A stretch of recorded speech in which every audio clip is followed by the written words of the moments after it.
निकल रहे हैं और इनका ये कहना है कि बहू के व्यवहार से कभी नहीं लगा कि वो उनके बेटे की हत्या कर सकती है या ऐसी कोई बड़ी साजिश रच रही है। ना ही जो बहू का गांव के लड़के के साथ प्रेम प्रसंग था, इस बारे में इनको पता चल पाया। और इनका कहना है कि जब सुबह बच्चा उठा, वो अपने पिता को चाय देने गया, तब पता लगा कि उनके जो पिता है उनको सांप ने काट लिया।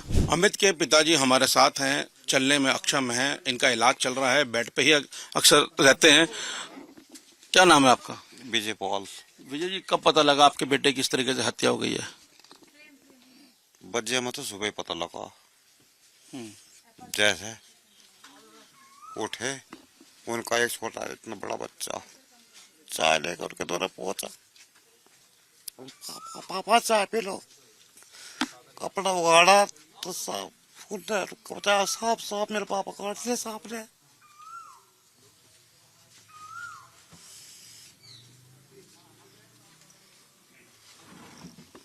बच्चे कहाँ पे थे उस वक्त जिस रात में उन दोनों ने हत्या की? सब यहीं थे जी। उसी कमरे में थे बच्चे भी? बजी हो तो कह नहीं सकते, क्यों हम उस तरफ लौटते हैं जी, बालक इस तरफ रहे।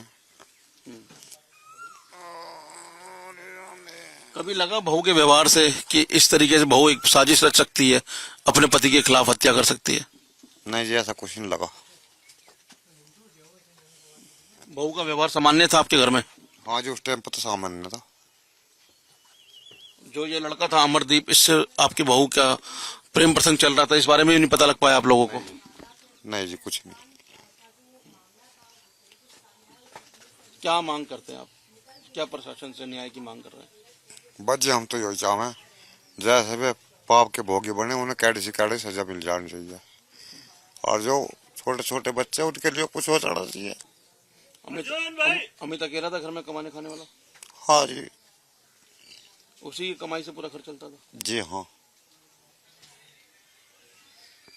समझ सकते हैं कि इनके पिता के आंसू निकल रहे हैं और इनका ये कहना है कि बहू के व्यवहार से कभी नहीं लगा कि वो उनके बेटे की हत्या कर सकती है या ऐसी कोई बड़ी साजिश रच रही है। ना ही जो बहू का गांव के लड़के के साथ प्रेम प्रसंग था, इस बारे में इनको पता चल पाया। और इनका कहना है कि जब सुबह बच्चा उठा, वो अपने पिता को चाय देने गया, तब पता लगा कि उनके जो पिता है उनको सांप ने काट लिया। इसके पूरे गांव को इकट्ठा हुआ और उसके बाद जब साजिश से खुलासा हुआ कि ये सांप के काटने से नहीं बल्कि गला दबाने से हत्या की गई है। फिलहाल ये न्याय की मांग कर रहे हैं और इनका कहना है कि जिस तरीके से इनके बेटे की हत्या की गई है, उसी तरीके से कड़ी से कड़ी सजा उन आरोपियों को मिले। 12 अप्रैल की रात अमित की हत्या इसी कमरे में की गई। ये वही कमरा है जिसमें अमित और रविता अपने पूरे परिवार के साथ यहाँ रहा करते थे और इसी बेड पर अमित की गला दबाकर रविता ने अपने प्रेमी के साथ मिलकर हत्या कर दी। और हत्या करने के बाद साजिश रची गई कि घर वालों को शक ना हो कि अमित की हत्या गला दबा के की गई है, तो एक सांप को लेकर उसके चारपाई के नीचे छोड़ दिया गया और चारपाई को इस बरामदे में बिछाया गया, जहां पे अमित की जो लाश है उसको उस पर रखा गया और उसके नीचे सांप छोड़ दिया गया। अगले दिन यानी 13 तारीख की सुबह जब घर वालों ने देखा कि सांप अमित की लाश के नीचे पड़ा हुआ है, तो सबको शक ये हुआ कि सांप के डसने से ही अमित की मौत हुई है। उनके कुछ परिजन हमारे साथ हैं, इनसे बात करने की कोशिश करते हैं। क्या नाम है आपका? जी साजिद। क्या लगते हैं आप उनके? हम इनके पड़ोसी है जी। पड़ोसी जी। तो क्या पता लगा आपको कि अमित की हत्या हो गई है? जब सुबह ही यहाँ पे शोर शराबा हुआ तो हम अपने घर से आए, आकर देखा तो उसके यहाँ पे चरपाई पे बिस्तर पे सांप उसकी कमर के नीचे था।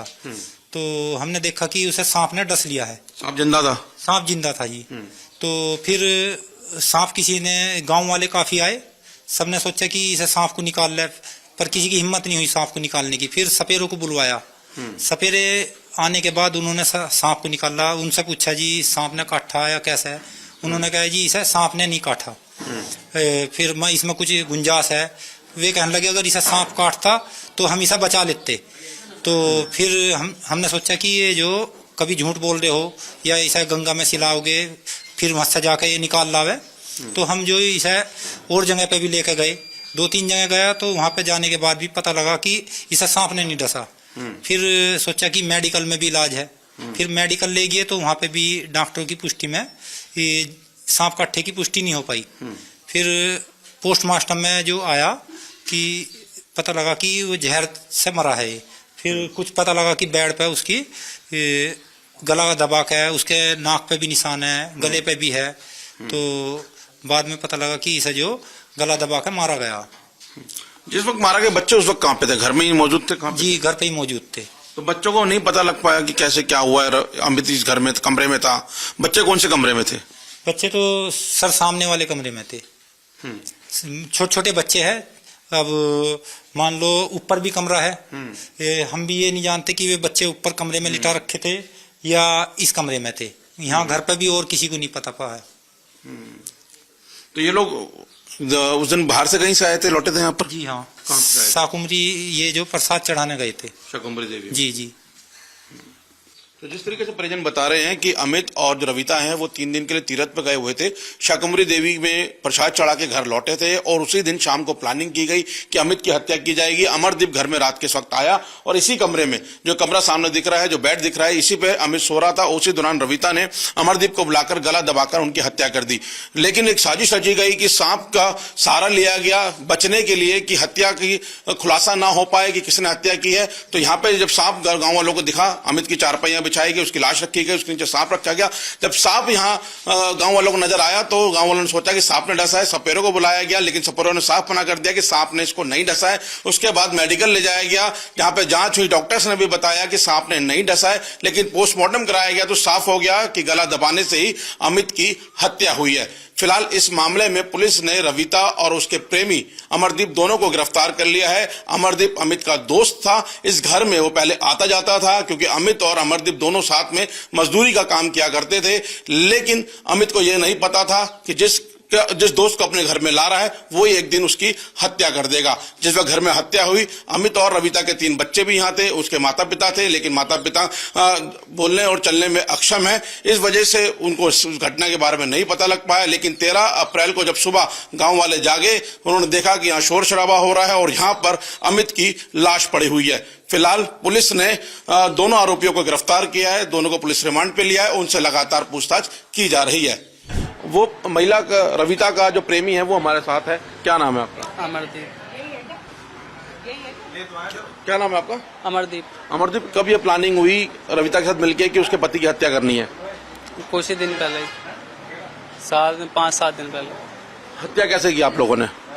हत्या वैसे ही गला दबाया उसका। दोनों ने मिलकर दबाया? जी। हाथ से दबाया, किसी और चीज से घोटा था? ना, हाथ से। क्यों दबाया, क्या कारण था? क्या रविता ने आपको ऐसा बोला कि आपने उसके पति अमित की हत्या कर दी? मारपीट करता था। मेरे पीछे कुछ लड़के लगा रखे थे जो मुझे रास्ते में रोक टोक करते थे। मुंह बांध रखा था। कुछ लड़के घर पे भी जाते थे। मेरी मम्मी ने मना करा कि ये नहीं जाएगा कहीं भी। 2 दिन लगातार गए। मेरा अंदर बढ़ का काम है, तैल पर था, काम करता हूँ मैं। तो खतरा हो गया था कि मुझे मरवा देगा। तो रविता के साथ ही वो बहुत ज्यादा गलत व्यवहार करता था।